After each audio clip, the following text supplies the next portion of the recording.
ഭാരതത്തിലെ അൽമായരുടെ മധ്യസ്ഥനായി രക്തസാക്ഷിയായ വിശുദ്ധ ദേവസഹായം പിള്ള ജനുവരി 14-ന് കന്യാകുമാരിയിലുള്ള കാറ്റാടിമല ദേവസഹായം മൗണ്ട് തീർത്ഥാടന കേന്ദ്രത്തിൽ വെച്ച് നടക്കുന്ന പ്രൗഢഗംഭീരമായ ചടങ്ങിലായിരിക്കും ഈ പ്രഖ്യാപനം നടക്കുന്നത്.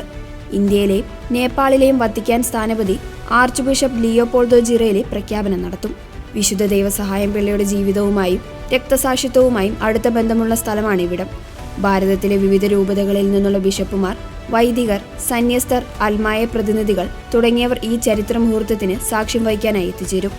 CCBI laity commission chairman bishop Eugene Joseph ഉൾപ്പെടെയുള്ള പ്രമുഖ സഭാ നേതാക്കൾ ചടങ്ങിൽ പങ്കെടുക്കും.